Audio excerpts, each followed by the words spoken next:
तो दोस्तों नमस्कार, मैं हूं अनिल और रेसलिंग सुपर धमाल में आपका स्वागत है। तो दोस्तों WWE के सुपरस्टार दिग्गज जॉन सीना के रिटायरमेंट टूर को लेकर अटकलें तेज हो गई हैं। आपको बता दें कि हर कोई जो है 2025 के आखिरी महीनों में ये जानने के लिए बेताब है कि जॉन सीना का आखिरी मुकाबला किसके साथ होगा। मार्च में एलिमिनेशन चेंबर में जीत के बाद सीना ने कोडी रोड्स पर हमला करके सबको हैरान कर दिया था। उन्होंने रॉक के साथ मिलकर WWE को बर्बाद करने और बेल्ट के साथ रिटायर होने का वादा किया है।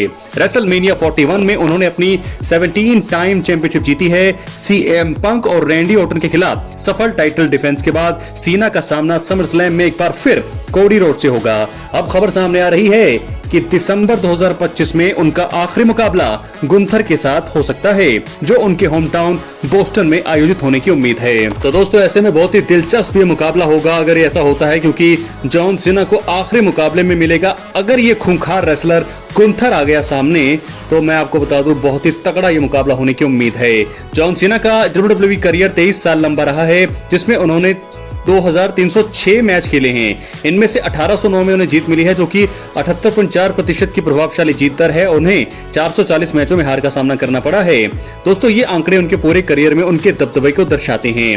गुंथर ने हाल ही में गोल्डबर्ग जैसे दिग्गज को हराया है और अब उनका सामना जॉन सीना से होने की उम्मीद है। जॉन सीना जैसे बड़े नाम को हराना गुंथर के करियर के लिए एक बहुत ही बड़ा बूस्ट होगा।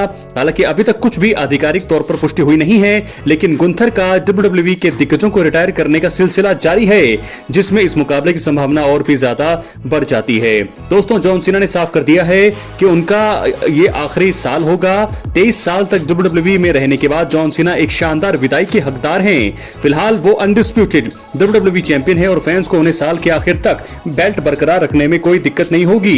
हालांकि उनके शानदार करियर के आखिरी महीनों में कई मोड़ आ सकते हैं।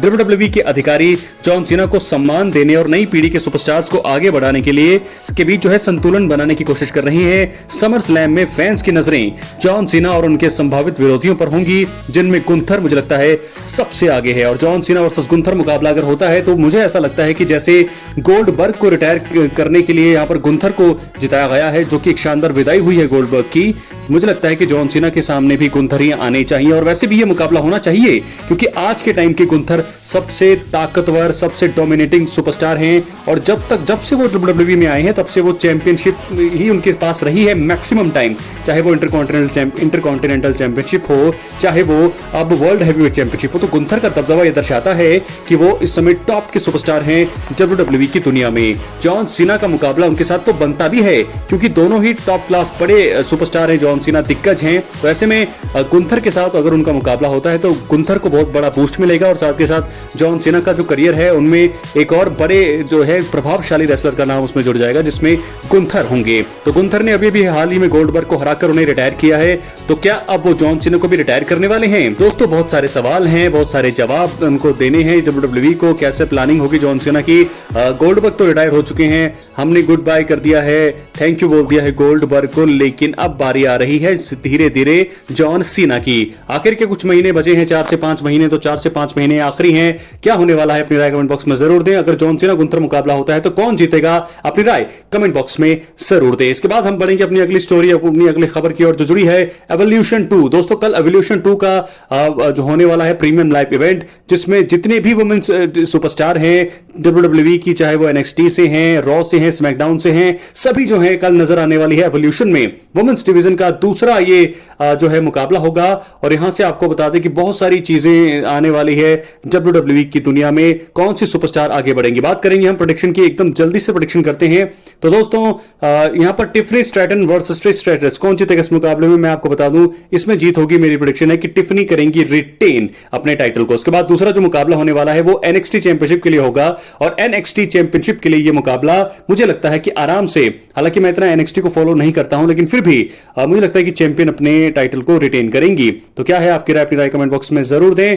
और अब हम बात करने वाले हैं एक और सुपरस्टार की, जिसका अगला मुकाबला होने वाला है Jade Cargill versus Naomi. Jade Cargill आने वाली बहुत ही बड़ी सुपरस्टार बनने की ऐसी उम्मीद है कि वो कर रही हैं वैसा कमाल, लेकिन इतने चीजें उनके लिए अच्छी नहीं रही है। अब नियोमी हील है, उनके पास मनी इन द बैंक है। अब देखना होगा कि क्या होने वाला है।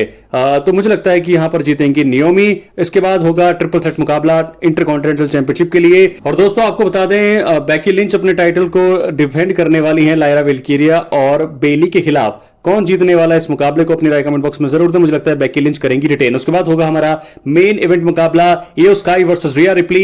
मुझे ऐसा लगता है, ऐसी थोड़ी सी फीलिंग आ रही है कि रिया रिप्ली यहां पर बन जाएंगी नई वुमेन्स चैंपियन और इयो स्काई का जो कार्यकाल है वो हो जाएगा पूरी तरह से खत्म इवोल्यूशन में। क्या लगता है आपको अपनी राय कमेंट बॉक्स में जरूर। मेन इवेंट करेंगे ये तो, क्योंकि इस समय टॉप सुपरस्टार यही है।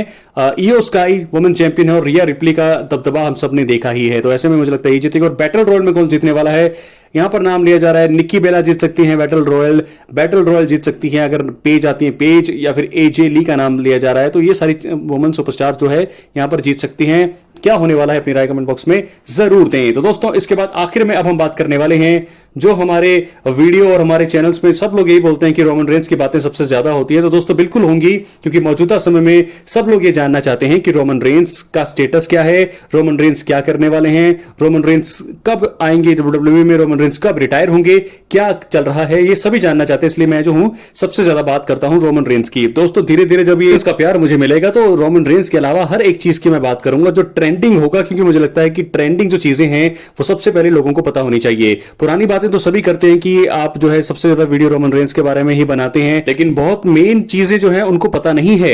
ये चीजें जरूरी होनी चाहिए कि इस समय डब्ल्यूडब्ल्यूई के मौजूदा सुपरस्टार जो हैं उनमें सबसे ज्यादा दबदबा अगर किसी सुपरस्टार का है वो इस समय रोमन रेंस का ही है।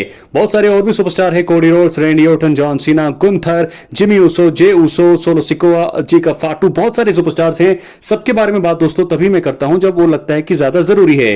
ट्रिपल एच की बुकिंग के ऊपर सवाल होते हैं कि लोग बोलते हैं कि ट्रिपल एच की बुकिंग में ज्यादा अच्छी नहीं है, कुछ कहते हैं कि बहुत ही बढ़िया उनकी बुकिंग है, कुछ कहते हैं कि वो डब्ल्यूडब्ल्यूई को बर्बाद कर रहे हैं, और कुछ कहते हैं कि वो जो है लाइक नहीं है सीईओ बनने के, तो उनकी जो कंपनी जो है वो कंपनी को बर्बाद कर रहे हैं। तो फिलहाल मैं बात करने वाला हूं आज रोमन रेंस के बारे में कि अब जो ऐसा लग रहा है समर स्लैम 2025 के लिए कि वो जो है सेथ रॉलिंस के चोटिल होने के बाद अब ऐसा लग रहा है कि रोमन रेंस दोस्तों अब या तो नई स्टोरी में इन्वॉल्व होंगे या तो मुझे लगता है कि वो समर स्लैम को मिस करने वाले हैं। जी हां, क्योंकि अगर समर स्लैम में रोमन रेंस आते तो वो जरूर सैटरडे नाइट्स मेन इवेंट में वापसी कर लेते। सेथ रॉलिंस का चोटिल होना भी एक बहुत बड़ा एंगल हो सकता है, और मुझे ऐसा लगता है कि सेथ रॉलिंस चोटिल हो गए और 5 से 6 महीनों के लिए अगर वो दूर है तो रोमन रेंस को रोका जा सकता है बहुत ही बड़ी चीज के लिए। तो फिलहाल खबर मुझे ऐसी ही लगती है, अब तक जब तक कोई रिपोर्ट सामने नहीं आई है तो हम सबको ऐसा ही लग रहा है कि समर स्लैम 2025 में रोमन रेंस की वापसी हो सकती है, वो रिटर्न कर सकते हैं,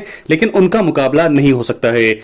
सेथ रॉलिंस अगर होते तो सेथ रॉलिंस के साथ उनके मुकाबले की पूरी उम्मीद थी कि वो सेथ रॉलिंस और रोमन रेंस का मुकाबला होगा समर स्लैम में, लेकिन अब जब रॉलिंस ही नहीं है तो मुझे लगता है कि सिर्फ एक रिटर्न कर सकते हैं रोमन रेंस वहां पर समर स्लैम में, रिटर्न जैसे कि पिछले साल उन्होंने किया। मुझे लगता है कि इस साल भी वो सिर्फ रिटर्न कर नहीं आने वाले हैं। क्या लगता है आपको अपनी राय कमेंट बॉक्स में जरूर दें। या दोस्तों आपको लगता है कि वो रिटर्न नहीं करेंगे, मैच करेंगे या रिटर्न करेंगे, लेकिन मुझे लगता है कि सबसे ज्यादा संभावना है अब तो ऐसा लगता है कि उनके रिटर्न्स की ही है, और उससे भी ज्यादा अगर संभावना है तो मुझे लगता है कि वो समर स्लैम 2025 को मिस करने वाले हैं। क्या है आपकी राय कमेंट बॉक्स में जरूर। मिलते हैं अगली वीडियो में, बहुत बहुत धन्यवाद।